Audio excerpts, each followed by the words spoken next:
बिहार में चंद्रशेखर आजाद की जान को खतरा।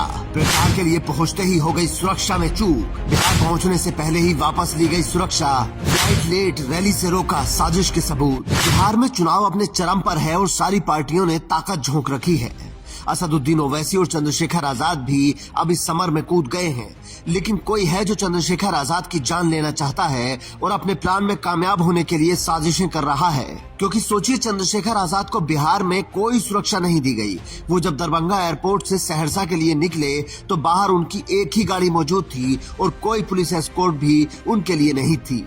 जबकि चंद्रशेखर आजाद पर एक बार हमला हो चुका है और उन्हें वाई प्लस सुरक्षा मिली हुई है, लेकिन बिहार पहुंचने से पहले ही वो सुरक्षा वापस ले ली गई। तो इसी पर चंद्रशेखर आजाद ने सवाल उठाया कि अगर मुझ पर कोई हमला हुआ तो कौन जिम्मेदार होगा। लेकिन एक सिंगल पुलिस का कांस्टेबल भी हमें सरकार ने दिया नहीं। इलेक्शन कमिश्नर ने दिया एप्लीकेशन करने के बाद। ठीक है यार, नहीं देते उनकी मर्जी है भाई। अब अपना जीवन तो एक बार जानते हो, एक दिन जानी है, तो उसकी काहे ज्यादा परवाह करनी। तो हम लोग उसकी चिंता नहीं कर रहे। लेकिन मैं आपको बता रहा हूं कि कृपा मेरे ऊपर ज्यादा, मेरे विरोधी इस बात को कहते हैं।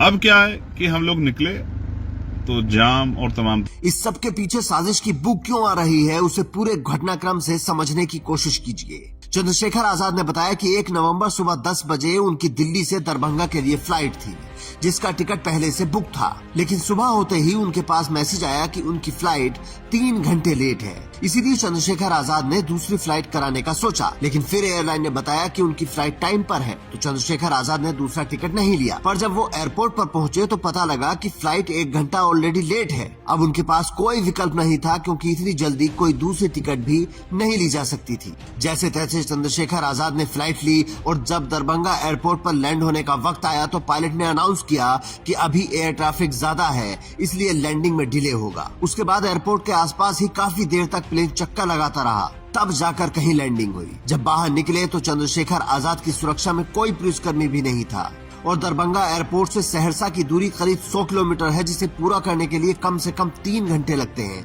क्योंकि रोड उतने अच्छे नहीं हैं। मतलब चंद्रशेखर आजाद की गाड़ी को 3-4 घंटे अकेले ट्रैवल करना पड़ा, जबकि उन पर पहले भी एक बार गोली चल चुकी है। लेकिन चुनाव आयोग को उन्हें सुरक्षा देना जरूरी नहीं लगा। तमाम तरह की चीजें हो गई और मैं वो शख्स हूं जिसके ऊपर गोली ऑलरेडी चली। और आपकी जानकारी के लिए मैं बता दूं कि भाई यहाँ मेरे पास कोई सुरक्षा व्यवस्था नहीं, क्योंकि सुरक्षा काम होता है सरकार का, और इलेक्शन में इलेक्शन कमिश्नर और तमाम जो यहाँ की वो होती है एजेंसियां, वो इस काम को करती है। तो केंद्र की सरकार को लगता है। हालांकि चंद्रशेखर आजाद को वाई प्लस सुरक्षा केंद्र सरकार से मिली है और इसी वजह से उनके विरोधी कहते हैं कि चंद्रशेखर आजाद पर सरकार की बड़ी कृपा है। लेकिन सुरक्षा एजेंसियों और केंद्र सरकार का कमाल देखिए कि उन्हें ये सुरक्षा केवल यूपी, हरियाणा और जम्मू कश्मीर के लिए मिली है। मतलब जो लोग यूपी में चंद्रशेखर आजाद की जान के पीछे पड़े हैं, वो बिहार नहीं जा सकते हैं। गजब मजाक है। मानना है उन्होंने मुझे वाई प्लस सुरक्षा भी दी है, तो वो उत्तर प्रदेश में और वो हरियाणा में और जम्मू कश्मीर में।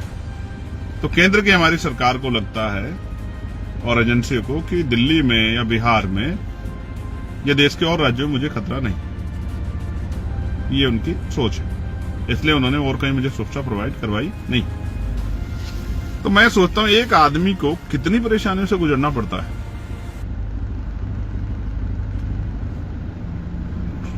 तमाम तरह की परेशानियों से, मानसिक, फिजिकली भी और परेशानियां हो जाती है। और उनके बाद एक कार्यकर्ता के ऊपर क्या गुजरती है जब उसकी रैली नहीं हो पाती। आप सोचिए, जो लोग आए हैं और इंतजार 3-4 घंटे 5 घंटे को इंतजार करे और जब वो वापस लौटता है तो उसके मन में कैसी। चंद्रशेखर आजाद ने साफ कहा कि मैं किसी से डरता नहीं हूं, लेकिन ये पीड़ा उस उम्मीदवार के लिए है जिसकी रैली नहीं हो पाई। उसने कई दिन से इंतजाम करने शुरू कर दिए थे। अगर सुरक्षा होती तो टोल पर टाइम नहीं लगता, बाकी जगहों से भी जल्दी निकलते तो शायद सभा हो सकती थी। लेकिन जब लेट पहुंचे तो चुनाव आयोग ने कह दिया कि अब आप सभा नहीं कर सकते, टाइम ओवर हो गया। इस तरह जान को दांव पे लगाना बहुत कठिन है।